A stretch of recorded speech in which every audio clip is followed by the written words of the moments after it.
today I'm divorced by my partner. It's so sad. At least you've got a partner today. I don't have. But I won't be discouraged, because Mike has done a lot of things for my school, and is still doing a lot for my school. Good evening, everyone.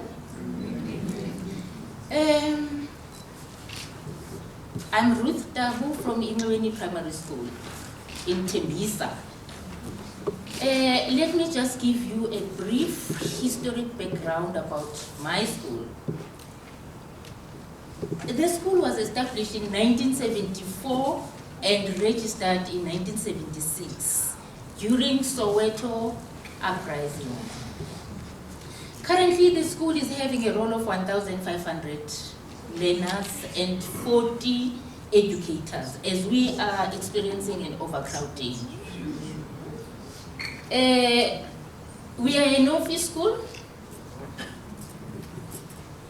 We have to fundraise in order to make things happen. So I've been a professional teacher for 27 years in that school, and I have 12 years as a principal. I must confess, I was asked to join this program, and I didn't know what to expect. And at the same time, I didn't want to join this program. You know what? Because I was telling myself that everything is well in that institution. I'm doing well. I don't want anyone who will come and assist me. I thought everything is well. And if I can tell you now,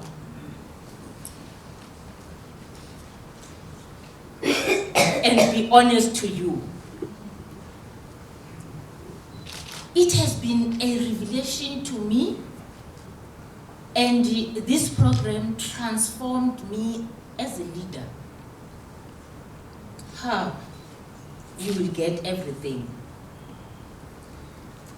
I attended 3 workshops, time to think, and also flawless consulting. If I can tell you, the environment in our school is a thinking environment because of this program. The flawless consulting has changed me, because I was always telling myself that I'm the leader in Tembisa. I'm the leader in Tembisa. And after I've attended this workshop, hey, there was a lot that need to be done. Again, I have to sit down and do a recontracting to my team. I have to put all systems in place in order the school to run smoothly. Because if ever you don't have your systems in place, you won't attract the sponsors. You won't attract the business leaders. You know, I enjoyed my partnership with Mike at Cerebral. Mike taught me so many things. Mike is a good planner, and I'm a good implementer.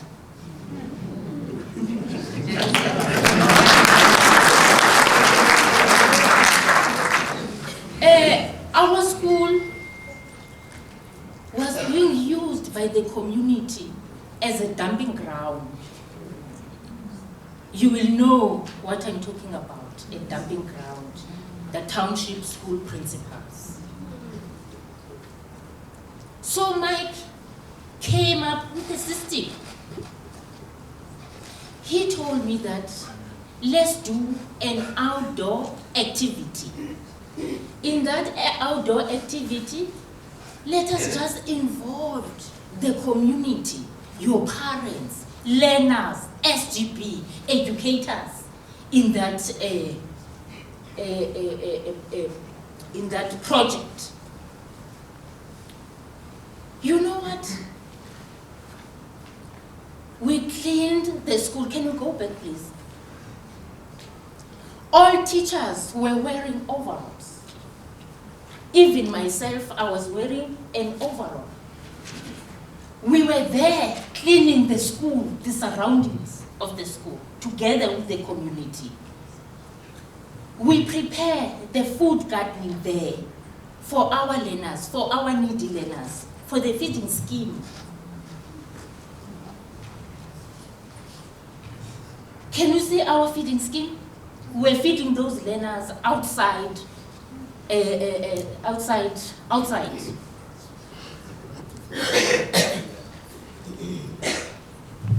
And you know what? After that activity, we managed to maintain the environment of our school together with the community. As I'm speaking now, the school is very, very neat, very clean because of Mike. So Mike organized the kitchen for us, the kitchen area. He put the shelters in that kitchen area because we were using these. These are the challenges that we had last time. This is our soccer ground. It's not ready for our learners. Here we were playing a netball and the soccer. Parents were playing netball against our staff.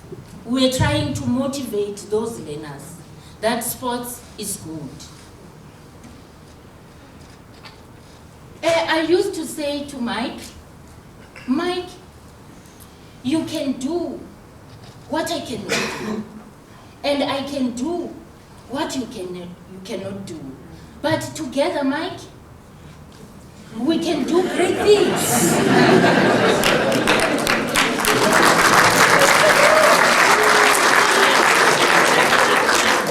So these were our challenges before. Let's go.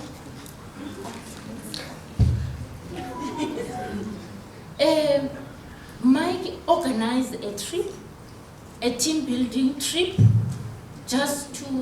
because our relationship was very good. Just to go, SMT and the SGB, we enjoyed that trip to Marupane, at Stekfontein, the Cradle of Humankind, and at Lions Park. So, can you look at that photo? We're wearing those overalls. I'm there with that black hair. Can you go? Because we're underperforming in grade 7 for maths. Then Mike organized those patterns, drawings. So our learners during break, they will be able to jump and count, do maths whilst you are having your time during break. Mike's, this is our computer lab. They were painted our computer lab, and they put all the blinds for the computer lab. Okay, can we go? This is the team from Cerebral and our team as well. Can you see? We are working together. We are sharing the good. We were sharing the good practices. Okay, can you go? Here, Mike organized a birthday for me.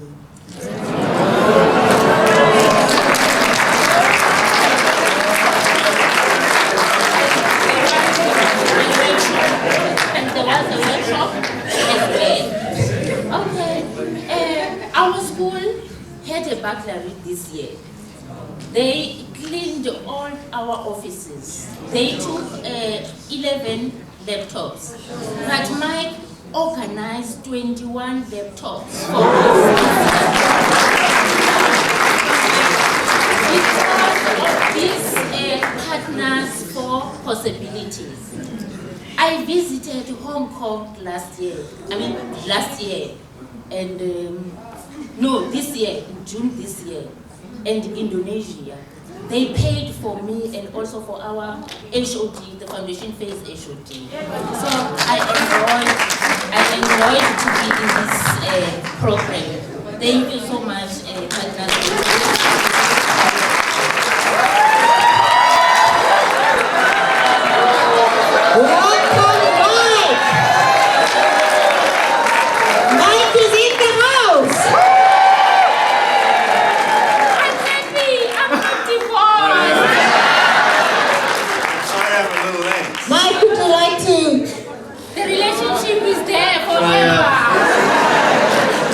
Little breath. Sorry. And sorry to Dorcas and Ruth and everybody else. I have no legitimate excuses whatsoever, except that I'm an idiot. Did you tell them everything? What's left for me? Well, it all began 2 years ago. So I remember sitting where you are now, hearing these stories a couple of years ago, and I'd met with the PfP team a couple of times, and they'd said it would be really great for you to get involved, and I was like, sure, when I'm not busy.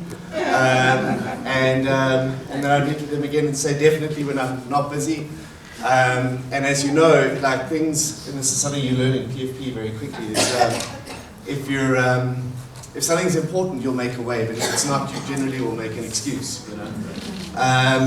And so I joined it, and I had no idea what to expect. And I remember arriving at Ruth's school for the first time, and out of my comfort zone, is often the case with corporate white South Africans who find themselves in the middle of Tembisa for the first time. And immediately was home. There's something about that school and the way that Ruth runs it, and the way that those people connect to her vision and to their love for those children that makes you feel instantly a part of the process. And it was just incredible. And it's been a non-stop process of learning and loving and laughing and failing since then.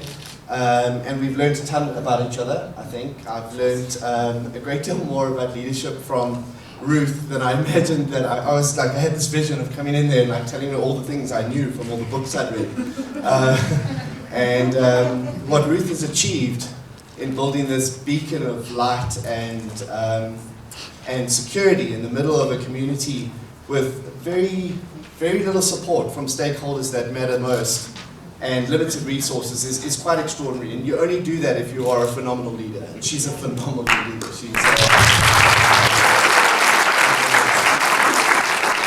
So there were, I guess, just two things I wanted to pick out of the experience. The first thing was that there are so many remarkable, astonishing, motivated, and passionate people in this incredible country of ours that are looking for even the smallest opportunity to contribute good and be a part of change. And half of the challenge is just finding that opportunity. And every time we did that, people overwhelmed us with their generosity and their contributions. And then the second thing is there's something incredible about being a part of this journey and having your perspective dramatically readjusted. In our third or fourth meeting, I think, Ruth shared with me what the annual allocation stipend for training and educating her teaching staff is as determined by the department. And I realized what her entire school gets is the same as what I pay in a term for my son at a private school in Cape Town. And I was like, that's perspective, right? And so the whole journey has been extraordinary. I think Ruth has shared some of the stories of stuff we've done together, and one or two of the 64,328 photos she took throughout the year. I'm not great on photos, and Ruth is, and so we had to find our middle ground there. But thank you for letting me be your partner, and I'm so sorry I'm late again, and thanks for listening to me out of breath.